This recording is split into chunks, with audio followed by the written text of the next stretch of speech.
Cryptocurrency, the platform development that surrounds it, and the actual trading environment have become a major consideration for everybody in this industry over the last year. But not just that. Also, a lot of enthusiastic startups have come about, and in my entire career, I have never seen such enthusiasm for a new environment and a new product. Here today in Johannesburg, South Africa, we speak to Athol Nourse, Global Business Development Director at Spectre. We're going to cover some very interesting subjects about the transparency that technology can make in the cryptocurrency environment. I think over the last year, and I've said this a few times in various environments, I don't think I've ever seen such a shift towards a whole new type of industry and a new product. So what we've got here is not only a shift and lots of enthusiasm, but actually a peer-to-peer environment which is completely decentralized, and it's growing, its infrastructural levels are growing, and the infrastructural aspect of it is also decentralized. So we've got an almost fraternity environment, and this has grown over the last year or two, even after several exchange wallet hacks have happened, like Mt. Gox in Japan, which was 7 or 8 years ago now, at the beginning of the Bitcoin and virtual currency boom, and various other aspects to do with lack of security or potential risk, where you have customers that put in money into exchanges, and the exchange can quite simply just run away with the money and there's no recourse. But that all happened before it became so popular. Very interesting dynamic, really. Yeah, absolutely. I mean, that's a good point, Andrew. I think it's going to take some time for the industry to win the trust of the commercial world. And we've obviously seen a lot, the industry has seen a lot of hacks, mainly with the crypto exchanges over the past year. And that obviously has the spilt over, it affected the confidence in the retail market. We have seen some of the serious players and the regulators taking a proactive approach in addressing these issues.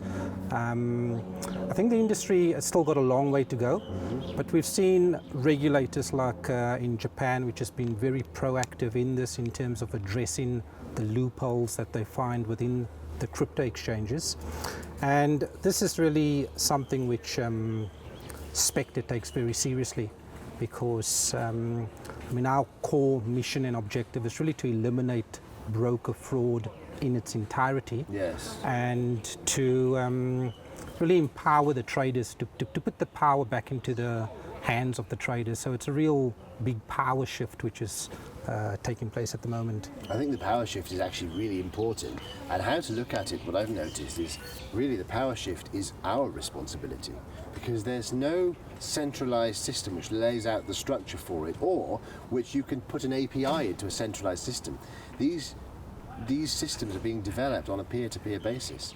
So a power shift towards having a sort of structure which works and is transparent and neutral is the responsibility of us, actually. Yeah, absolutely. I think it's a lot of the responsibility is on the industry players, and to really give the market the transparency that they need.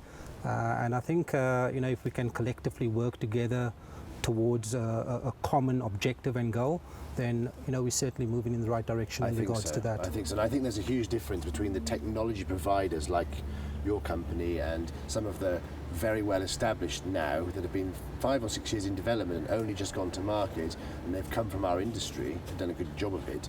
And this has to be differentiated from the enormous problem that the binary options sector has brought to this industry. And actually, the binary options has nothing whatsoever to do with cryptocurrency or digital platform development or anything like that. But what's happened is a lot of the former binary options fraudsters have jumped from binary options, now it's become a taboo subject, to ICO or crypto anything, using the word crypto to prefix absolutely anything, just to try and use the same platform as they were using before to ride the wave of crypto enthusiasm. And I think this is a serious problem, actually.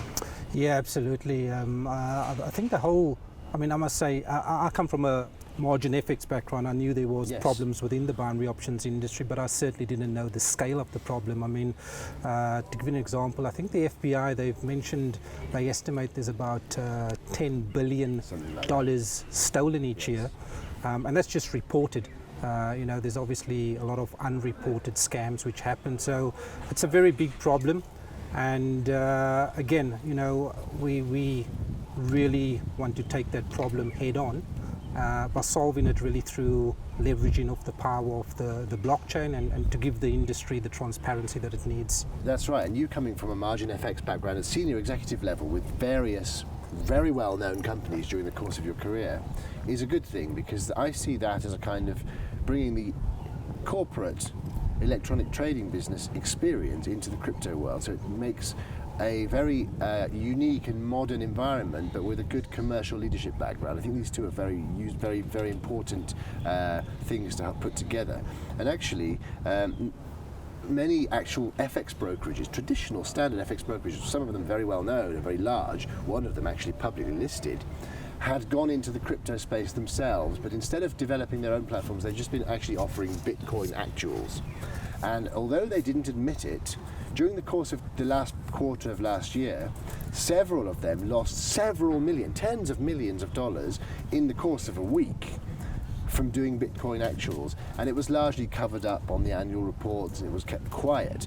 But actually, this is really a serious matter, and with such a volatile instrument as any cryptocurrency, it's really doesn't have any federal bank backing. There's no backing, there's nothing to market against. So the volatility is a serious problem, especially when doing actuals. So, is there a way, do you think, that this can be avoided, especially when you bear in mind that customers are actually depositing their money direct to the broker, and it's causing, if a broker suffers a loss, then it's a custodian loss as well as an actual trading loss. The volatility trading assets are welcomed by majority of the brokers because it basically stimulates trade volume. Yes, it does. The problem really arises with brokers when they start getting greedy, because a lot of them start taking on more risk than what the balance sheet can actually handle. And in a traditional FX and binary options world, the client, everything gets done behind closed curtains. So the client never truly knows what is the true size of that balance sheet. And with Spectre, we're obviously very different because we take a very transparent approach. We really offer the clients a massive leap forward in technology, and it's a seismic shift within the online trading landscape. So our clients, they trade against a giant pool of liquidity, and that is basically known as what we call the DALP. It stands for Decentralized Autonomous Liquidity Pool. And that liquidity pool is actually visible to all the traders on the platform. So it's not actually owned by Spectre, it's tokenized, so it's owned by the masses, which means there's zero. It's also decentralized. It's totally decentralized. Right. So, there's really zero conflict of interest.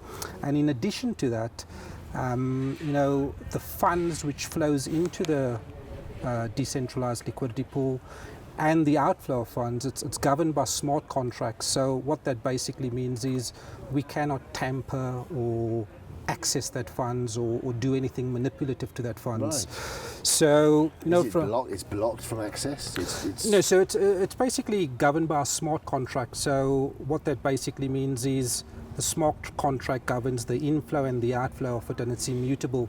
So it can only flow from the client's account into the liquidity pool, and also if a client wins, it can only flow from the liquidity pool into the client account. I see. So from that aspect, it's really very, very safe. It's we're kind of creating a trustless, brokerless environment where the clients don't need to trust the broker, and also there is no broker within the equation. So unlike traditional brokers, where majority of the B-book brokers or the binary option brokers, they make money from client losses, with Spectre we make money purely from the trade volume. So we take a small technology fee every time a client trades, whether they win or lose.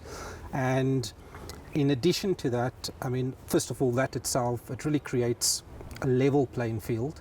We're kind of 100% on the trader side. And in addition to that, coming back to, why these brokers lost a lot of money with the offering Bitcoin, I don't think there was a lot of proper risk management in place. With us, we've got certain risk management settings built into the platform. So even if a big whale comes in and he wants to take a big size trade, he's not able to do that. So there's never going to be a situation where someone can come in and wipe out the liquidity pool, because we've got certain risk settings in place where clients can only take a certain size trade on the actual platform.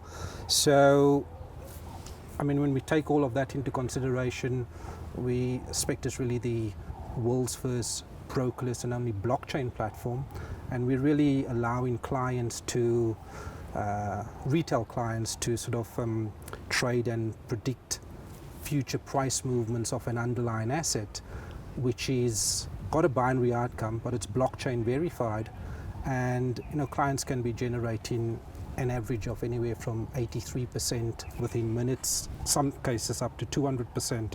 At the moment, we actually testing 10 second, 30 second and 1 minute expiries, and if it all goes well, we're looking to launch that soon. So really from our side, we're looking to get critical mass on the platform and really to disrupt the industry at large. I think that's wise, because actually, exactly as you say, Athol, the losses incurred on a very short space of time by some of the well-known retail brokerages were done because of lack of risk management, because the crypto asset was lumped in with the traditional normal FX pairs, which are backed by banks.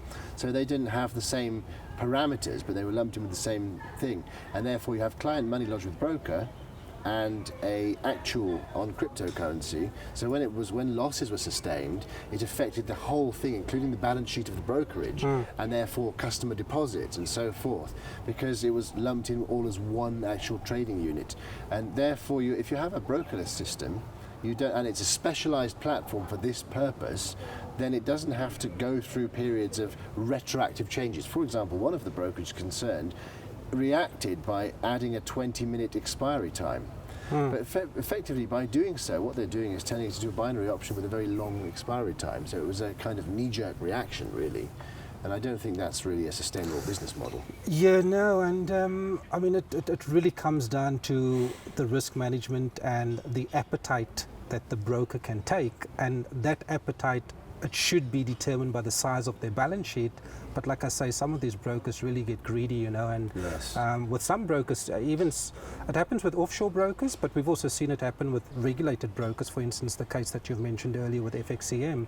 Normally, if you come onto a broker's website and they've got STP in bold on the homepage, that's normally an alarm sign that it's quite the opposite, right? That's absolutely right. And yes. That's the thing, you never know what's truly going on, because up until today, everything gets done behind closed curtains. Yeah, the client never really knows what is happening. So I really think it's time to change, and it's really, I think right now, the market and the traders at large, they really need transparency, because there's such a lack of transparency and a lack of trust between broker and client. So I think it's interesting times, and certainly the whole crypto and blockchain system itself certainly brings that to the industry, and that's a positive thing.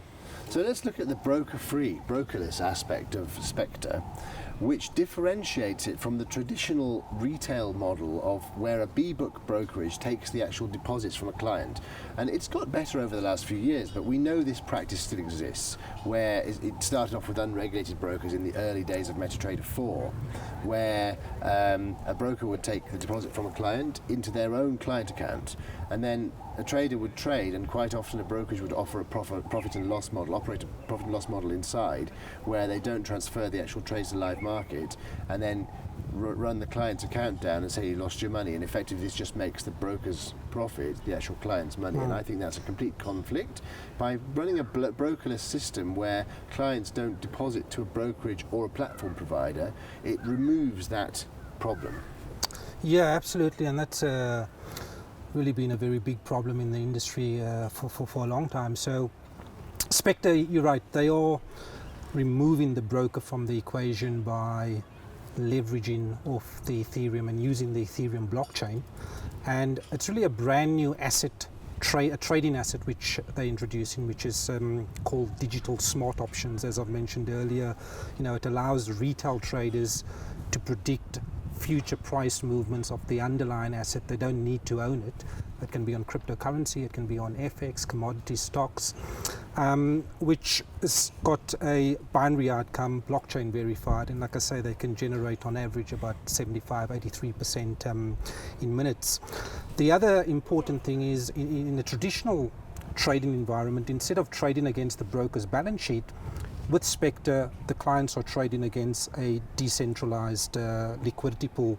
So in this model, 24/7 the liquidity is guaranteed, and it really creates 0% of broker fraud. On top of that, as we mentioned earlier, there's a big issue with clients depositing funds with a broker. What are they going to do with the funds?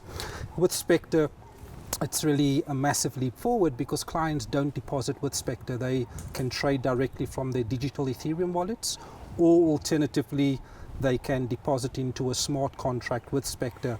So there's no way that we can actually access, the client funds. And on top of that, one of the other problems with brokers, when clients start winning, they delay withdrawals or they cancel profitable trades. With us, because it's all on the blockchain, any winnings that the clients have, it's instant.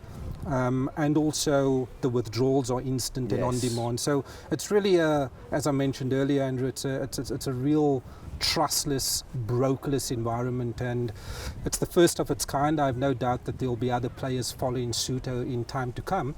But I think it has potential to have a really big impact, and we're certainly looking forward to work very closely and grow market share on a global level. Yeah, I think that's right. Educating the actual new traders that come up and haven't become jaded by this very conflicting model that's been going on in the past will be the first kind of pioneering people to use that and have an environment where they're not afraid of their broker, because we've seen that before. Some retail customers within smaller brokers have almost been educated to be afraid of their broker because that's the status quo. The broker's always the devil. Yes, in that sense.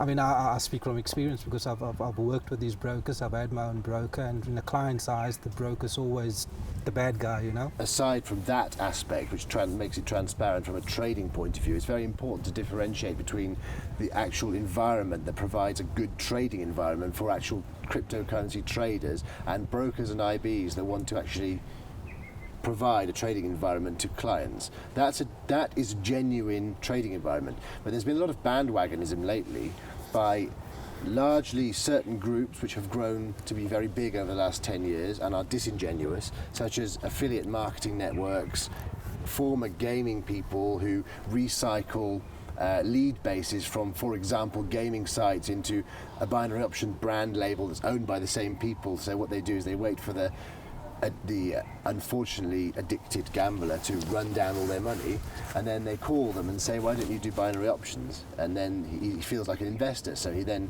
loses all his money doing that. So that's been going on for some years. And then what happened is the binary options business got into the eyes of the governments around the world and has become something that's now a taboo subject, and it's being looked at very strongly by the authorities.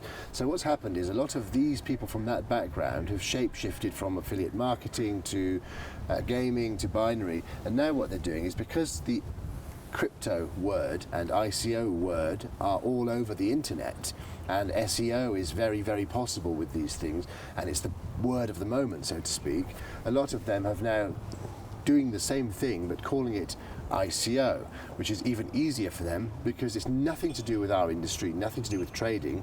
It's all to do with using the same type of affiliate lead buying system to cheat people who are now riding the wave of a new phenomenon, who are enthusiastic about it. So there's nothing technological or cryptocurrency oriented about it. It's purely a fraudulent way of shape-shifting the existing models into ICO. And then what happens is it's presented to the customer as though they are investing in a new venture, and it's very exciting. But the letters ICO, initial coin offering, are in some ways misleading themselves, because it makes you look like you're investing in a thing that's about to go live and about to go public, because you associate it with IPO, initial public offering. Initial public offerings only apply to existing companies that are doing very well and have private shareholders. They get due diligence from Pricewaterhouse or Accenture, and only then can they go to prospectus and they send it to stock exchange. So it carries a kind of false sense of security in a lot of ways, and behind it is people who have jumped on the bandwagon.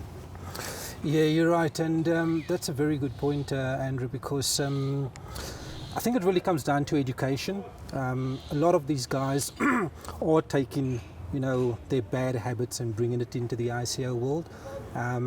At the same time, I think from a retail client's perspective, they need to educate themselves, they need to inform themselves, and they need to do their own due diligence as well before jumping onto an ICO, instead of following this herd mentality, because there's such a lot of these scams which are happening. And I think this year is going to be interesting, because last year a lot of money was poured into the ICO industry, and this year, it's time for these ICOs now to be hitting their roadmap goals. Yes. So it'll be interesting to see who the real deal is. That's right. And so the next 6 to 12 months, we as an industry will see, and the investors will also see, who is the real deal and who is not.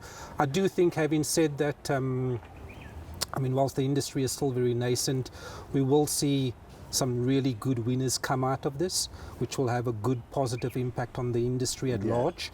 And myself, I'm very bullish on the whole crypto blockchain ecosystem, and I think it's going to have a very positive impact in our lives in a big way, but specifically in the trading industry. Yeah, exactly. Certainly with ICOs, that is a venture offering. It's not to do with an existing company. So you're right.